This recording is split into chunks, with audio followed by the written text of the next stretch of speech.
bala lelo autre sol bala Saint-Pierre. Donc Saint-Pételo asili comment était yem batikela nini? Clé à Lingomba. Clé ya Lingomba to tata ya Lingomba. Mais mama aneta ona mtu ete soki batikele eloko. Yeba ete yope fotikela msusu na batu misusu. Ce n'est pas que yo so bali yo za passer la Lingomba oyo et que jour okufa Lingomba mope kufi. Mtu mokaza eternel na mabele oyo azali tende place olingo kende pona koyeba ete nkolo esta matikela ki libanga Pierre Clé wana epa ya Saint-Pételo place ayo comme c'est kombo ya Pierre. Elingo ba ete ebandi epa na yo mesukele pe pa na yo te. Leto yeko yoka awa ete to koti siko na Italie na Roma na vida Roma. Eloko ni ekumba ete Saint-Pételo a commis na Roma, ba raison peut-être est trop clair te parce que Saint-Pételo na o balana ki premier épisode na subu benga na 081 089 12 7 et 4 ko ya komona ete to lobela ki yango ete Saint-Pételo atanga penzate information mingi pas Saint-Pételo yebani penzate azaye pe mutu ko passer information facilement te parce que Luka azali na ba maye na ko sala ba investigation ndenge na ndenge po Luka azaka espion na pemina makolo ya Jésus na ba apôtre. Mais ba information mingi Luka et pas Pierre ko kai kutu ko zongo penzate. Ko ya komona to suka yi place za dike Luka na Santo Paulo ba ele ina masuwa, n'est-ce pas? Tina Roma. Na Roma na ni Santo Paulo ina ba chaîne. Oui, biso histoire to lobela ja Santo Paulo benga biso kana nimero to siliko pesa landa ba matin na biso concernant Santo Paulo ko ya komona ete Paulo ayaki na ki voyage pamba te na nini na Roma te mais ele ki ya ko kangama. Par contre, Saint-Pételo possibilité ezali ete ya yela ki na missionnaire, la mission ya missionnaire parce que ya azali Jean Kolo ya Lingomba azali ko contrôler ba paroisse to ba église nyonso ezali ko botama na Jérusalem na Antioche na Samaria na Galilea na ba Jope nyonso na tout ça yem azali en charge ba église wana mais ba pasteur musupu bazalaki en charge ba église wana to lobela ki avant to zo répéter chaque fois ce qui au boni église ezana paroisse ekoli ebota kasu nini ba paroisse mususu ba paroisse on va contrôler par ba bishop et puis ba bishop par aussi baza contrôler na mukolo na bango susu mutongo comme susu bishop ya ba bishop qui est archbishop. OK. Tu vois comment on a été Saint-Pételo azalaki archbishop parce que azali contrôler ba bishop ya ba église ndenge na ndenge possibilité zalete na koya ko visiter na église ya Roma des places wana ayaki pe ko zalete avani na Roma kwa coordonner ba église nyonso wana. Mama Annie. Yes. Soki mutu tolobi yango déjà. Oza par exemple pasteur. Et puis oza en charge ba église ebele. Siko okufi. Mutu ko remplacer na kiti na wana. Yepe azuya ka même kiti ke wana yo siliko tika. Ya, akozoka même kiti. Pe azupe ka makambo yo tiki ya même autorité ka. Ya, yango kaka wana. Bien. Siko soki na lobi ete Saint-Pételo yem batika ke Lingomba c'est que mutu no sako yiko remplacer na kiti na wana mutu yango pe azana même pouvoir que ye Saint-Pételo n'est-ce pas? Yeah, yepe Clé yango pe ya tikela mutu moyo ya zo remplacer lingolo yepe susu akomika ka donc Saint-Pételo bo Clé comme na maboko na ele susu toyoka ina place wana. Yeah. Basi je msoza ko ya soki oye gauche droite na kozong so na yebi pona yebi so toyoka ni discussion za teke mutu soko kufi na kiti na yo oya ko ya ko remplacer lokola roi soka kufi prince tawa komi wana ba ko bengi su prince te baba ne ko bengi su roi parce que comme la même autorité n'est-ce pas? Bien to kangana no place na bandeko boyoki biso confiance ate j'espère que pas na bino pour na confiance alite to sukira na bisika wana siko ya mama Annie tikana esolete na mokili ya Roma na tango ba Saint-Pételo ba Saint Luka ba Saint Paulo ba nyonso tu bazalaki na ville wana ko sala msala nzambe ko coordonner ba église yaki na ba mboko so Jérusalem et tout ça bazalaki na se ya dynastie to na contrôle ya mukonzi wa bengi kombo ya Nero mutazaki mukonzi na Italie na era zaka Nero donc yeye azaki président ya mboka wana we roi empereur. Ah OK. Ya empereur aleki ba roi aleki ba président parce que un empereur a contrôle la région pesa trop étendue. OK. Na ero za komona ete empereur Nero pona raison ya yemoko bazalaki na terrain moko munene o babenga circus eza place bat bagena osala ba théâtre aussi omona circus place ba lion bat basala ba magie na bango bat bazobina ou bien bat basala sport. Bien bazalaka na terrain na bango bat basala sport na bango soit des romains bat bazoko bunda na ba javelot bazobomana biloko na empereur Nero asepelaka nango ya trop n'est-ce pas? alinga yo ko leksa ba weekend na yekuna ala ipe artiste alela ipe ko beta musique so ba na concert na ko betla na circus de Maximus wana baza ko benga o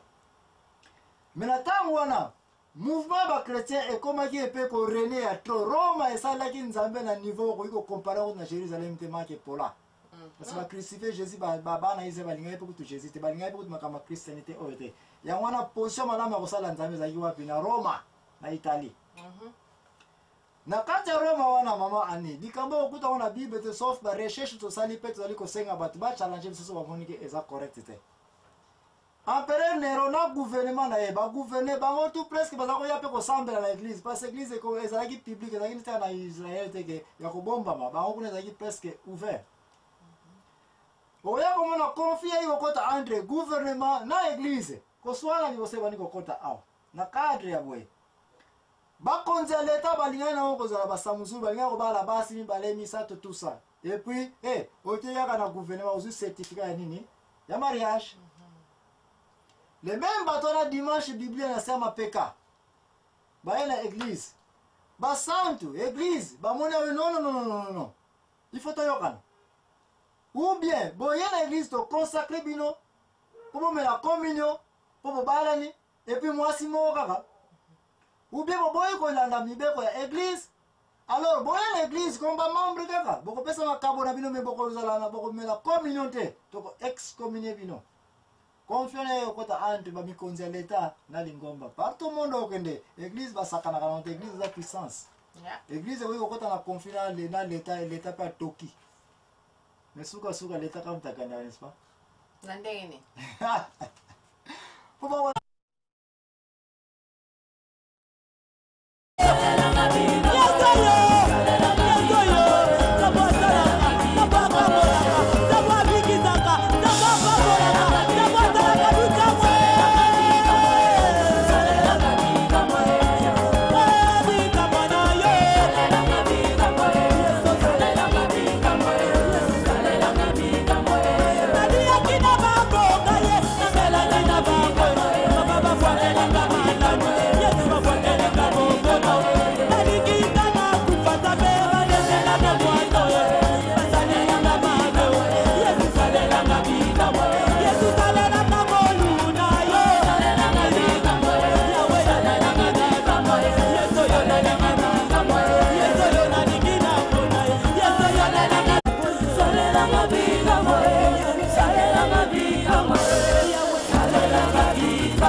qui va dans la pouvoir dans la autorité l'église oui au côté de la confiance à l'état il y a solo beaucoup de topi sur l'état wana mais souka beaucoup ningana kaka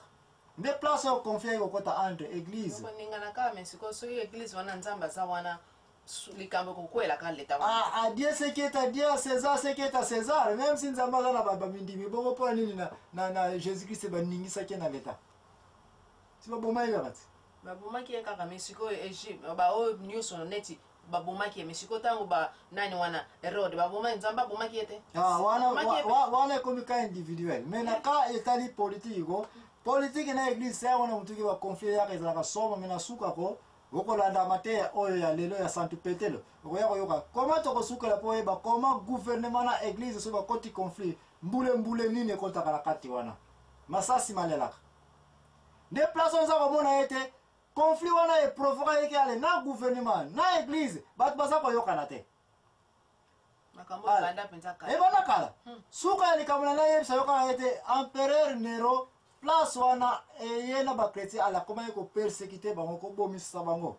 révolution yego ko ya entre gouvernement basoda na groupe ba chrétien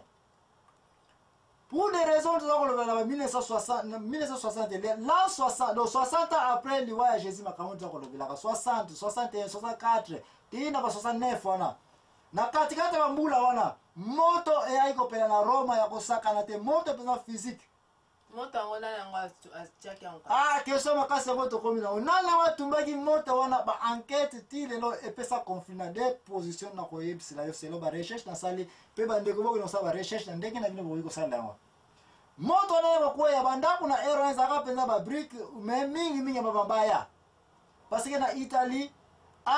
ya mabaya bayeba chango trade ashitira mabaya za kitoko bandaka mabaya me ningo bote ya mabepe bandako e banaye kozika Italie nyonso presque west nyonso ekotaki moto ya kosakana te oza kolandanga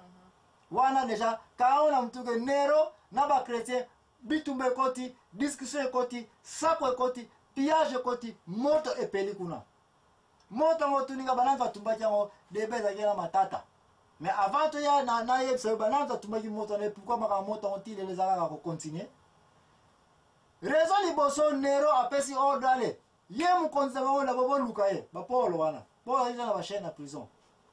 na l'an 68 wana Paul baye bazuye ba quartier mutu d'abord ale tika akufa na ba chrétien bele ba maka mais oyo toza ko wa oyo baza d'abord ba ya makasi wana ba leader Paul ba quartier mutu na Roma wana makama Paul bengisa bande na Paul na place Terra Fontane kaka wana